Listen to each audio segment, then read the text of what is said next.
మీ బిడ్డ ఎప్పుడో హాస్పిటల్ చకపోతే చనిపోయి ఉండేవాడు. మీకు దండం పెడతానే, ఇసికి శాంతిని కలిగించండి, పంపించేయండి, మన శాంతిని కలిగి. Assalamualaikum para pecinta film India. Apakah saat ini kalian sedang tidak baik-baik saja? Apakah kalian butuh untuk menangis? Mimin sarankan tonton film ini. Judulnya Tali Manasu tahun 2025. Kalian akan dibuat berkali-kali meneteskan air mata.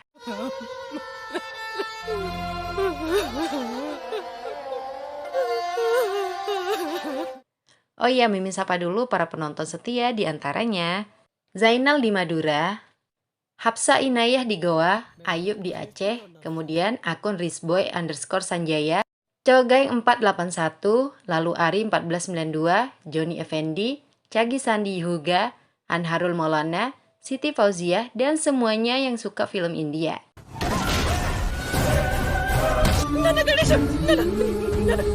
जादू तेरी नजर खुशबू तेरा बदन బాగున్నాయండి.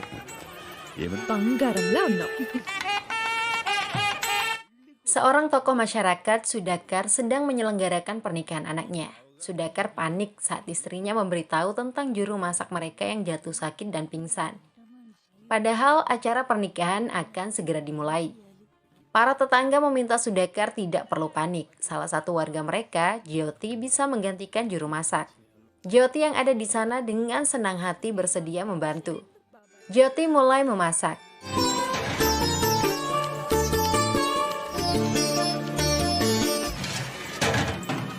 Para tamu undangan juga sudah banyak hadir untuk menyaksikan pernikahan. Untungnya Jyoti bisa menyiapkan makanan tepat waktu.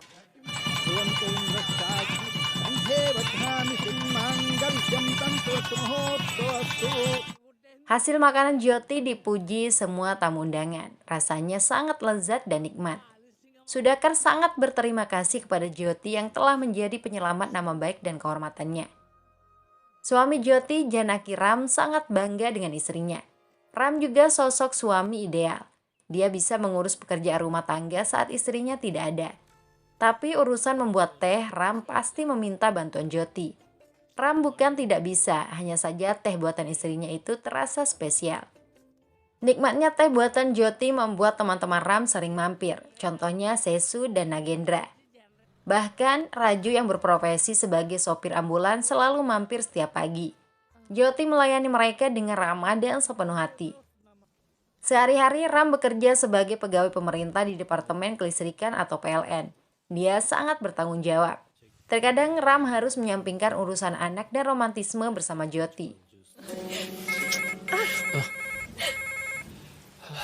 ఎవడ్రా ఈ టైంలో? Suatu pagi Ram pergi ke kantor. Dia melihat ada kabel yang jatuh ke genangan air di jalan tanah. Untungnya belum ada kendaraan yang lewat. Ram panik saat mengetahui kabel itu memiliki arus listrik aktif bertegangan tinggi. Beberapa rekannya yang ditelepon di kantor tidak mengangkat. Jalan itu juga mulai dilewati pengendara. Ram menghentikan mereka agar tidak tersengat listrik.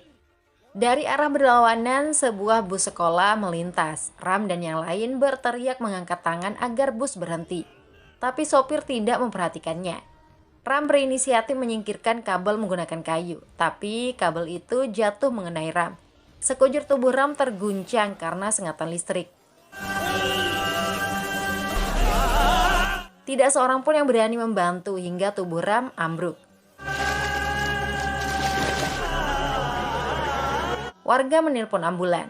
Kebetulan sopir ambulan yang datang adalah Raju. Betapa syoknya Raju melihat korban yang sudah tidak bernyawa di hadapannya adalah Janaki Ram. Raju menelpon Nagendra memberitahu kabar duka itu. Nagendra langsung pergi sekonyong-konyong ke rumah Jyoti. Janaki Ram tersengat listrik. Dia meninggal, ungkap Nagendra menangis. Jyoti seperti tidak percaya dengan apa yang didengarnya. Bagaimana mungkin suami tercinta telah meninggal? Tapi ambulan datang membawa mayat Ram. Kematian mendadak Ram membuat Jyoti shock. Jyoti benar-benar tidak pernah membayangkan semua ini akan terjadi. Jyoti menangis histeris.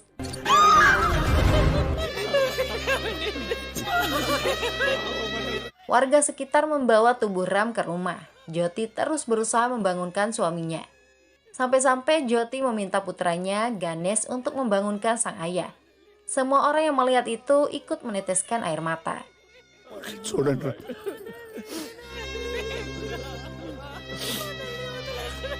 Mayat Ram sudah di atas tumpukan kayu untuk dikremasi atau dibakar. Jyoti tidak bisa mengikhlaskan suaminya. Dia belum siap ditinggal secepat ini. Tangisan Jyoti semakin pecah saat tubuh suaminya mulai dibakar.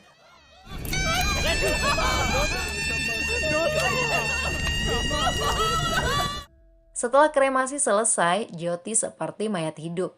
Tatapannya kosong, air mata tak kunjung mengering. Putranya, Ganesh, yang belum mengerti apa-apa, ikut bersedih. Para tetangga kasihan melihat Jyoti. Mereka hanya bisa menghibur dan menenangkan Jyoti agar tetap kuat. Sudakar yakin Jyoti bisa melanjutkan hidup dengan baik. Keahlian memasaknya bisa digunakan untuk mencari nafkah. Jyoti menyadari tidak bisa terus meratapi nasib. Dia berusaha bangkit demi anaknya. Jyoti yang tidak memiliki pendidikan tinggi menjual lauk pauk untuk bertahan hidup. Jyoti diminta datang ke rumah Sudakar untuk membantu menyiapkan hidangan.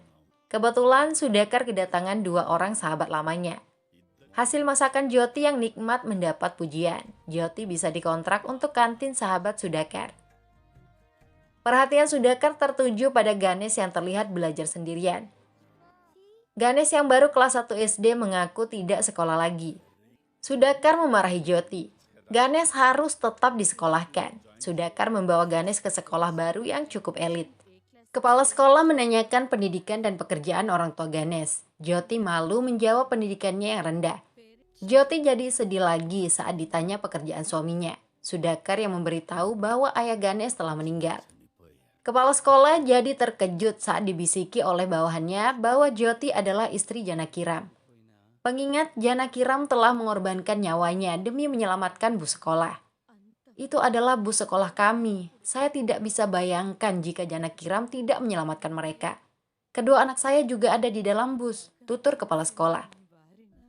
Kepala sekolah tidak mungkin melupakan pengorbanan Janakiram. Sebagai ucapan terima kasih, semua biaya sekolah Ganesh digratiskan. Thank you madam. School ప్రిన్సిపల్గా కాదు ఏ స్థాయిలో ఉన్నారు. Puluhan tahun kemudian, Ganesh telah dewasa. Dia bekerja sebagai karyawan di sebuah bank. Pekerjaan Ganesh tidak hanya memberikan pinjaman, tapi juga menagih cicilan. Ganesh dicintai semua orang. Dia juga mendapat perlakuan baik dari manajer bank. Ganesh tidak pernah dimarahi meski sering gagal menagih cicilan konsumen. Kelemahan Ganesh adalah orangnya nggak tegaan. Sifat itu membuat beberapa konsumen bank memanfaatkannya. Mereka tidak patuh membayar cicilan bank dengan berbagai alasan dan modus.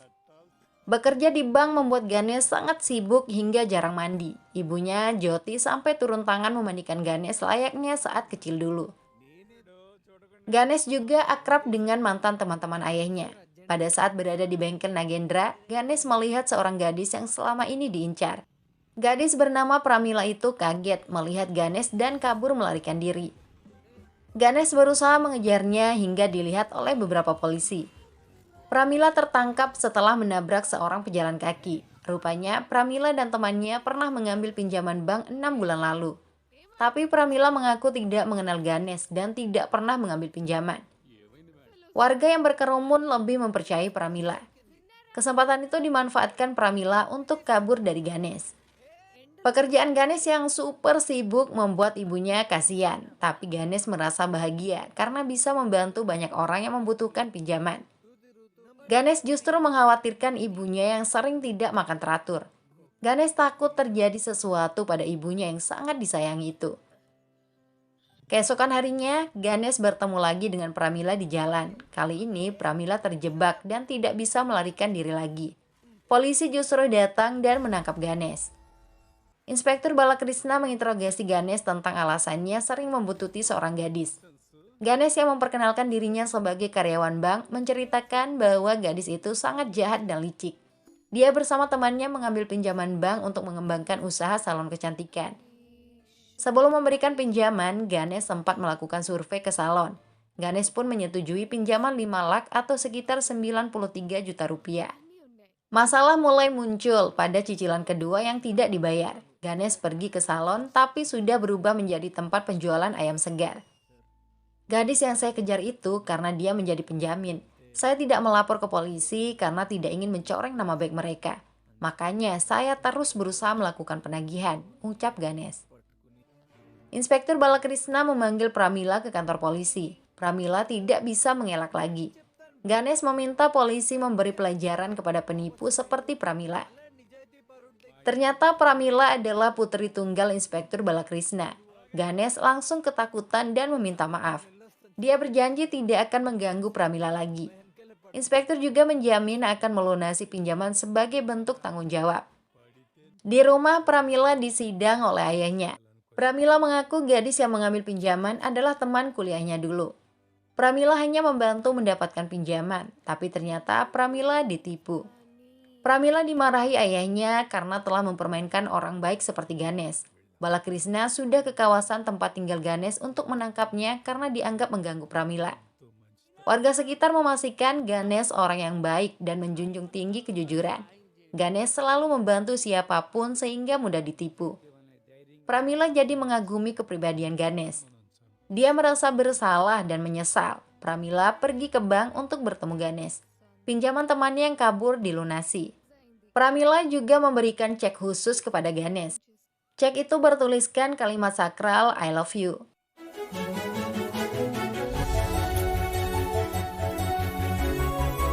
Ganesh justru merasa risih. Ganesh tidak pernah memiliki pengalaman dalam hal cinta. Dia hanya akan menikahi gadis pilihan ibunya. Besoknya Pramila akan menemui ibu Ganesh. Dia mampir ke kuil untuk berdoa. Kebetulan sekali ibu Ganesh, Jyoti, juga sedang berada di kuil yang sama. Perhatian Jyoti tertuju pada Pramila yang berdoa dengan cara mengancam Tuhan agar keinginannya dikabulkan. "Sayang, kenapa kamu mengancam Tuhan?" tanya Jyoti. Pramila bicara jujur tentang tujuannya yang akan pergi ke rumah calon mertua. Pramila sangat berharap calon mertuanya itu mau memberi restu. Jyoti meyakinkan Pramila bahwa Tuhan pasti akan mengabulkan doanya. Tiba-tiba Ganesh datang menemui sang ibu. Ganesh maupun Pramila sama-sama terkejut. Pramila tidak menyangka jika wanita di hadapannya adalah sang calon mertua. Jyoti juga tidak menduga Pramila akan pergi meminta restunya. Jyoti menyukai Pramila dan dengan senang hati memberikan restu. Ganesh pun bersedia mencintai Pramila sesuai kehendak ibunya.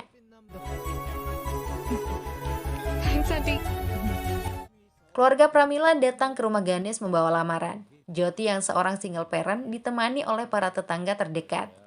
Acara lamaran itu berjalan lancar tanpa hambatan.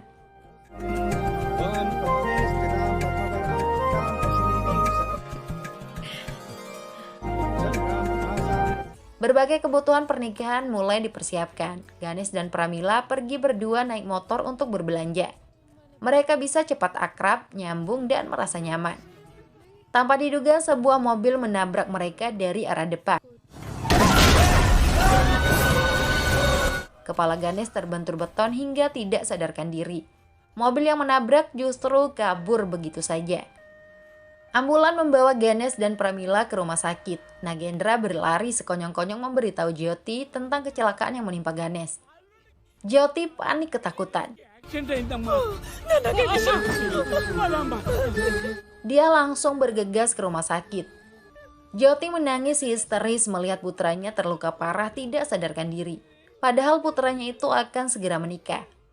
Keluarga Pramila juga datang. Pramila sangat mengkhawatirkan keselamatan Ganesh. Mereka dibawa ke ruangan berbeda. Ganesh kalau Luka Pramila tidak begitu parah. Berbeda halnya dengan Ganesh yang dirawat di UGD dan mendapat penanganan serius. Jyoti benar-benar panik. Dia kesulitan mengendalikan diri. Jyoti hanya bisa menangis dan berdoa agar putranya baik-baik saja. Para tetangga bisa memahami perasaan Jyoti. Mereka berharap Jyoti tidak merasakan kehilangan lagi. Dokter Prakas yang menangani Ganesh keluar ruangan menemui pihak keluarga. Jyoti diajak bicara empat mata. Jyoti mengajak Sudhakar untuk menemani. Dokter memberi kabar buruk. Kondisi Ganesh ditemukan otaknya sudah mati. Meski sudah dipasangkan ventilator, Ganesh tidak memberi respon. Ganesh kemudian meninggal setelah ventilator dilepas. Jyoti syok mendengarnya. Dia seperti tidak percaya. Jiwa Jyoti terguncang. Jyoti jatuh pingsan tak kuasa menerima kenyataan. Jyoti sadarkan diri. Dia kembali menangis. Sudakar dan istrinya sampai bingung bagaimana cara menghibur Jyoti. Dulu Jyoti kehilangan suaminya dan kini putra tercinta. Jyoti diharap bisa menguatkan diri sendiri. Masalahnya Jyoti merasa tidak ada artinya lagi untuk kuat. Dulu ketika suaminya meninggal, Jyoti memiliki Ganesh sebagai kekuatan. Tapi kini Jyoti sudah tidak memiliki siapa-siapa lagi. Dokter Prakas datang berbicara dengan Jyoti. Dokter memberitahu ada pasien seusia Ganesh yang kondisinya kritis karena penyakit jantung. Pasien itu hanya akan selamat jika dilakukan transplantasi jantung. Dokter berharap Jyoti mau mendonorkan jantung putranya untuk menyelamatkan hidup orang lain. Jyoti terkejut, kebingungan, dan dilema. Dia masih terguncang dengan kematian Ganesh. Dokter justru berbicara tentang donor organ. Kepala Jyoti serasa akan pecah memikirkan itu.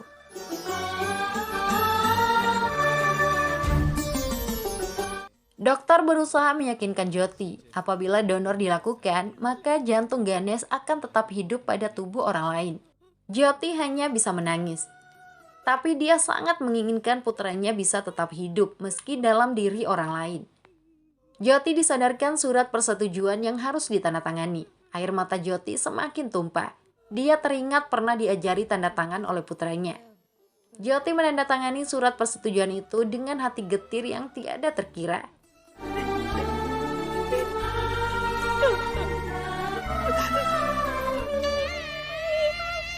Dokter sangat berterima kasih atas kebesaran hati Jyoti. Orang tua pasien penerima donor juga akan memberikan berapapun uang yang diminta Jyoti. Tapi Jyoti tidak mau menerima. Jyoti tidak butuh uang. Jantung putranya juga bukan untuk dijual. Sementara Pramila sudah pulang dari rumah sakit. Pramila menanyakan kabar Ganesh kepada ayahnya. Balakrishna bingung harus menjawab apa. Pramila meminta ayahnya bersumpah agar berbicara jujur. Balakrishna terpaksa memberitahu bahwa Ganesh sudah tidak ada lagi. Calon suami Pramila itu telah meninggal. Sesak dada Pramila mendengarnya. Bagaimana mungkin semua ini bisa terjadi? Tapi itulah kenyataan yang harus dia terima. Mayat Ganesh dibawa pulang untuk dikremasi.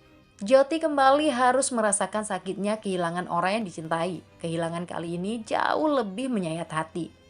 Suasana rumah tanpa Ganesh benar-benar sepi dan sunyi. Jyoti mulai berhalusinasi melihat Ganesh kecil di dalam rumah. Situasi itu membuat kesedihan Jyoti tak kunjung berakhir. Nanda Ganesh. Amma.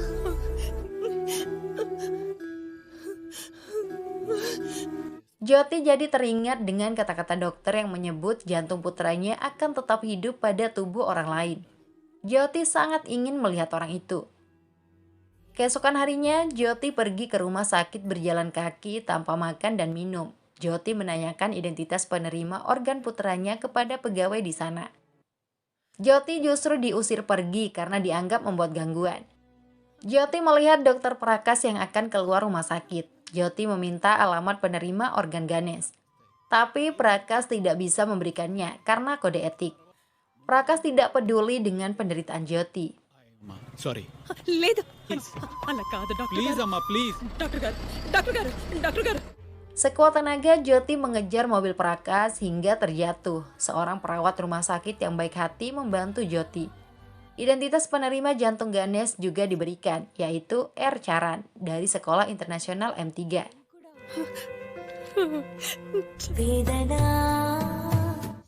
Jyoti melangkahkan kaki ke sekolah M3 untuk bisa melihat orang bernama Charan yang memiliki jantung Ganesh. Kenangan tentang Ganesh terus melintas dalam pikiran Jyoti. Pada saat akan sampai sekolah internasional M3, Jyoti merasa pusing hingga terjatuh di jalanan. Hampir saja Jyoti tertabrak mobil. Pengendara mobil membantunya bangun. Pemuda itu mengangkat telepon dan menyebut namanya Charan. Jyoti langsung menyadari bahwa Charan di hadapannya adalah orang yang telah menerima jantung Ganesh. Jyoti meraba dada Charan untuk menyentuh jantung milik Ganesh. Jyoti bisa merasakan kehadiran Ganesh dalam diri Charan.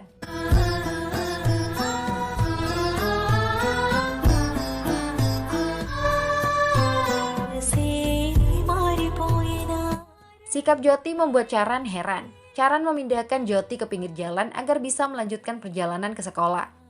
Charan merupakan CEO Sekolah Internasional M3. Pada saat akan pulang, Charan kembali melihat wanita tua itu di dekat sekolahnya. "Nyonya, apa yang Anda lakukan di sini? Apa Anda mencari seseorang?" tanya Charan. Jyoti tidak mungkin bicara jujur tentang jantung putranya yang ada pada tubuh Charan. Jyoti menawarkan diri agar bisa diberikan pekerjaan. Jyoti bisa memasak dan mengurus pekerjaan rumah tangga lainnya. Charan setuju mempekerjakan Jyoti sebagai pembantu di rumahnya. Kebetulan dia memang sedang butuh. Pekerjaan pertama Jyoti membuatkan Charan teh. Charan yang sedang merokok membuat Jyoti risih. Tapi Jyoti menahan diri. Dia cukup senang teh buatannya disukai Charan. Jyoti melakukan semua pekerjaan dengan sangat bahagia. Dia seperti sedang melayani putranya sendiri. Itulah tujuan utama Jyoti rela jadi pembantu agar bisa dekat dengan jantung Ganesh. What a నా కొడుకు బుట్లు Selanjutnya, seorang guru bahasa Inggris baru, Kausalya, bergabung dengan sekolah Charan. Kausalya terlihat sangat cantik, menawan, dan mempesona. Buktinya Charan berhasil dibuat terpesona. Charan mencoba melakukan PDKT. Dia menggoda Kausalya yang sedang bermain dengan para siswi. Kausalya merasa risih dengan godaan Charan yang terkesan tidak sopan. Kausalya lebih memilih pergi. Pada saat Charan di rumah, dia mendapat telepon dari seseorang yang membuatnya panik. Charan meminta Jyoti untuk berbohong jika ada orang datang mencarinya. Jyoti harus menyebut Charan sedang tidak ada di rumah. Jyoti tidak mengerti alasan Charan memaksanya berbohong, tapi tidak berselang lama, polisi yang dipimpin Balakrishna datang. Jyoti terkejut melihat mantan calon besannya itu. Balakrishna juga tidak menyangka akan menemukan Jyoti bekerja sebagai pembantu di rumah Charan. Balakrishna mengaku baru dipindah tugaskan. Jyoti menanyakan kabar Pramila setelah kematian Ganesh. Balakrishna memberitahu kondisi Pramila tidak jauh berbeda dengan Jyoti yang belum bisa mengikhlaskan kematian Ganesh. Balakrishna kemudian meminta Jyoti untuk memanggil Charan karena ada hal penting yang ingin dibicarakan. Jyoti memberitahu sesuai pesan bosnya bahwa Charan sedang tidak ada di rumah. Balakrishna terpaksa pergi tanpa bertemu Charan. Jyoti tidak menanyakan alasan Charan dicari polisi. Jyoti hanya melayani dengan sepenuh hati karena melihat Charan sebagai putranya. Ketika Charan asik merokok, abunya jatuh ke dada. Jyoti spontan panik mengelapnya.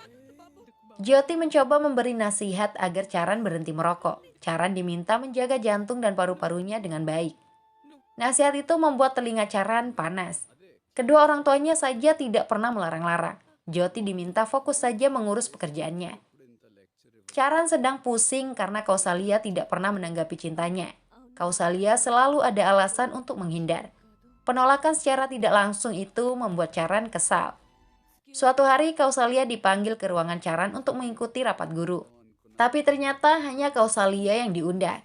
Tujuan utama Charan agar bisa mendekati Kausalya. Pesona Kausalya membuat Charan tidak bisa mengontrol diri. Apalagi situasinya mereka berduaan di dalam ruangan. Charan memeluk Kausalya secara paksa. Sekuat tenaga Kausalya memberontak melepaskan diri. Keributan itu membuat beberapa guru datang ke ruangan. Kausalya memanfaatkan kesempatan itu untuk kabur dengan menendang burung Charan.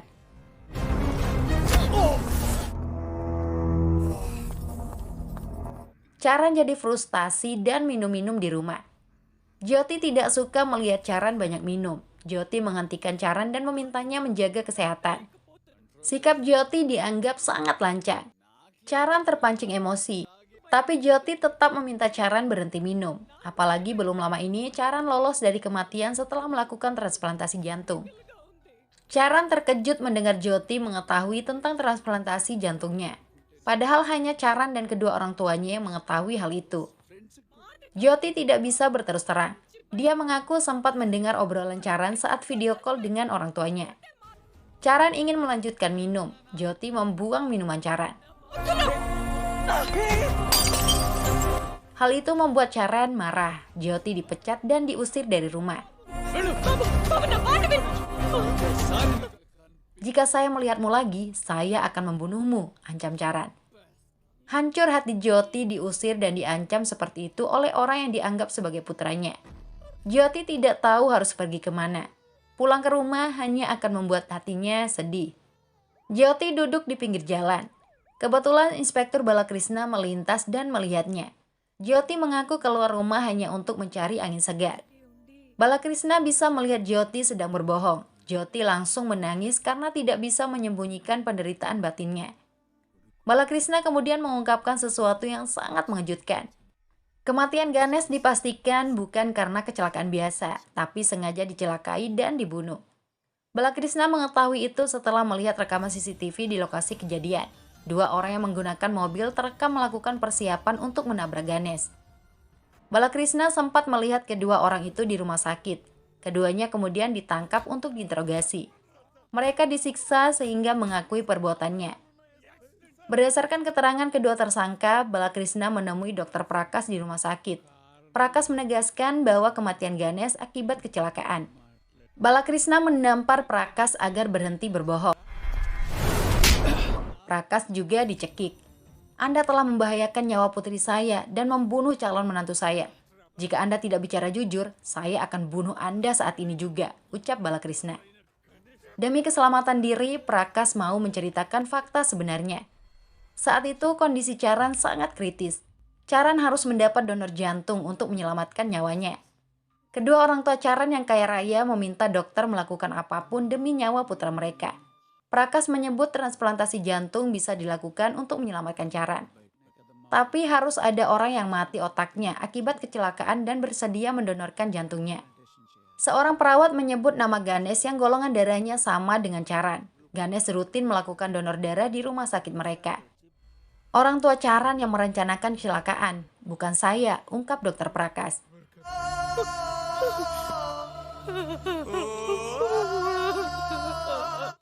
Cerita Balakrishna membuat hati Jyoti bertambah hancur. Jyoti menangis jadi-jadinya. Hal yang paling menyakitkan, Jyoti sendiri yang menyetujui jantung Ganesh didonorkan. Balakrishna meminta Jyoti bisa tenang. Kasus itu akan segera diselesaikan. Balakrishna mengajak Jyoti untuk pulang ke rumahnya, tapi Jyoti tidak mau. Balakrishna bisa memahami perasaan Jyoti yang tidak bisa jauh dari Charan. Balakrishna meninggalkan Jyoti yang kembali menangis meratapi nasibnya.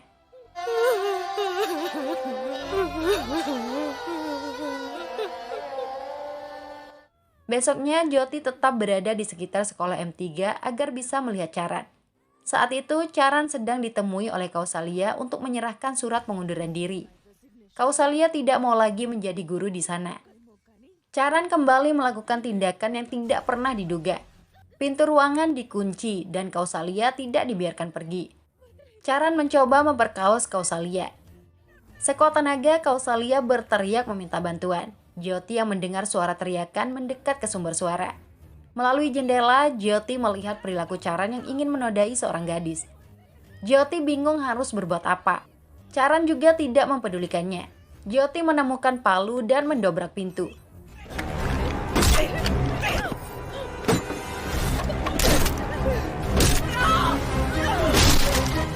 Setelah berhasil masuk, Jyoti menghentikan Charan. Jyoti justru dicekik hingga kesulitan bernafas.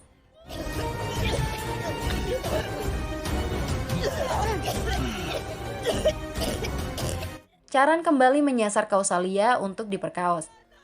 Kali ini Jyoti tidak tahan melihat kebinatangan Charan. Jyoti tidak rela jantung putranya digunakan untuk berbuat maksiat. Tanpa pikir apapun lagi, Jyoti mengambil palu, lalu menghantam kepala Charan hingga tewas di tempat.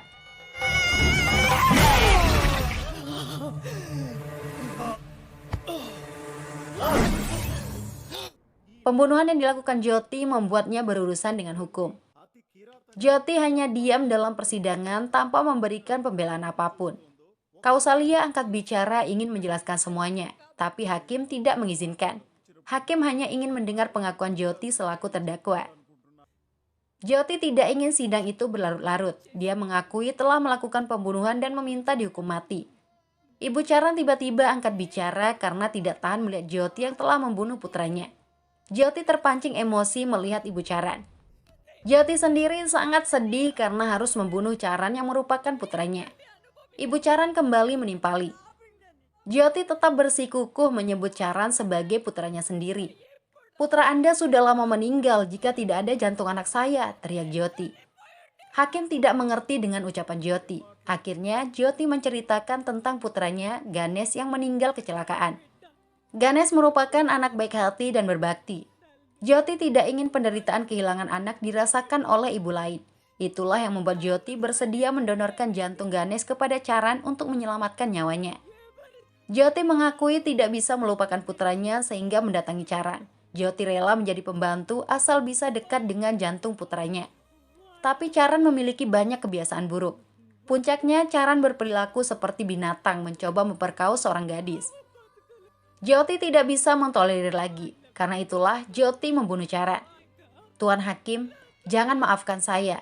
Berikan saya hukuman mati. Saya ingin berkumpul lagi dengan anak saya," ujar Jyoti menangis.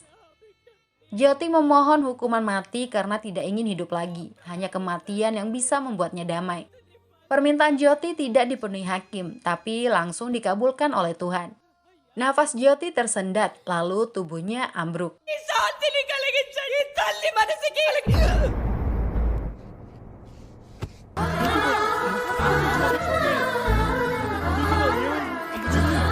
Jyoti meninggal membawa semua penderitaannya. Sungguh akhir film yang menyesakkan dada. Begitulah realita dunia nyata. Sudah dulu ya, sampai jumpa. Wassalam semuanya.